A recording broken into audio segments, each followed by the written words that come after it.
Hello, guilt, an emotion that keeps you out of the moment where you are. हमारे जीवन में बहुत सारे इमोशंस हमने जान लिए हैं। अब ये नेगेटिव इमोशंस को अगर हम थोड़ा और सोचें या और जानने की कोशिश करें कि वास्तव में इसके पीछे के क्या कारण हो सकते हैं या ये क्यों जनरेट होते हैं, इनके क्या ट्रिगर होते हैं और हम क्यों इनको इतनी प्रायोरिटीज़ देते हैं, इतनी इम्पोर्टेंस देते हैं कि हम अपना पूरा दिन इन्हीं विचारों में खो जाते हैं और पूरा दिन वेस्ट कर देते हैं। रीज़न्स हमेशा देखा जाए तो बहुत सिंपल होते हैं, बहुत छोटे होते हैं। कोई भी बहुत बड़ी चीज़ नहीं है जो हमें नुकसान पहुंचाते हैं। या तो कई जगह हम लेट पहुंचे हैं इसलिए हम उदास हो जाते हैं या गिल्ट होता है, या जो काम हमारी उम्मीदों के हिसाब से नहीं होता या लोग हमसे ठीक से व्यवहार नहीं करते हैं इसके लिए हो जाता है, या कोई गंदी पॉलिटिक्स हमारे साथ खेल लेते हैं तो भी हमें हो जाता है, या कोई हमें यूज़ कर लेता है। सामने वाला अगर हमारा खुद का काम निकालने के लिए हमें यूज़ करता है तो भी हमें नेगेटिव इमोशंस जनरेट हो जाते हैं। गिल्ट भी एक ऐसा ही इमोशन है जो हमें प्रेजेंट मोमेंट आज में जीने ही नहीं देता है। हम आज में होकर के भी पास्ट में की गई गलती के लिए हमेशा खुद को अपराधी महसूस करते हैं। वह शर्मिंदगी होती है, एक घिनता आती है, एक उदासी छा जाती है, एक निराशा छाई रहती है। ये इमोशंस में ये जो गिल्ट है वो कुछ भी तरह के हो सकते हैं।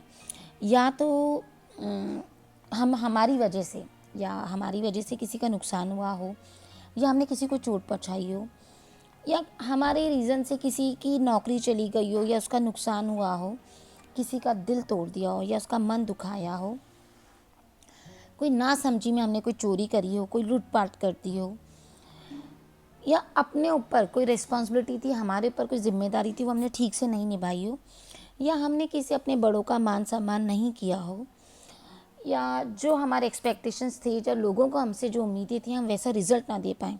ये सारे रीजंस हमें गिल्ट इमोशंस जनरेट करवाते हैं। और ये चीज़ें हम आज एकदम से सुधार नहीं ला सकते हैं। पुरानी बातें भूलेंगे तो ही हम आगे बढ़ सकते हैं। इसकी वजह से ना तो हम पास्ट की गलतियों को सुधार कर पाते हैं और ना ही आज में जी पाते हैं, आगे मूव ऑन कर पाते हैं, कुछ सीख पाते हैं।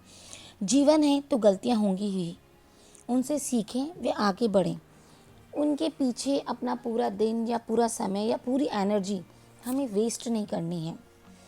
जब भी गलती हो उसी पल उसी क्षण माफ़ी मांग लें या माफ़ी दे दें।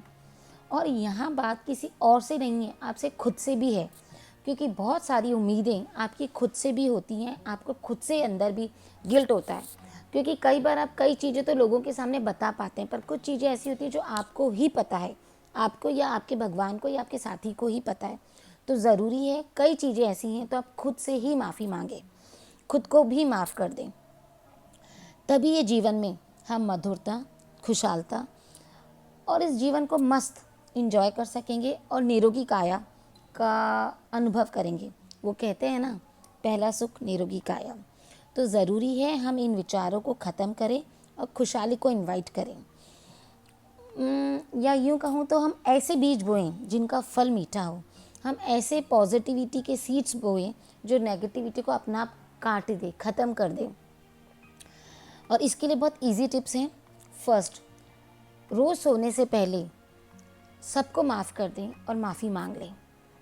या तो जिनसे भी गलती हुई उन्हें माफ़ कर दें, या आपने किसी का भी मन दुखाया, तकलीफ़ दिए तो उन्हें उनसे माफ़ी मांग लें और उसके अंदर सबसे पहले खुद से माफ़ी मांगें। Second, touch is the best feeling.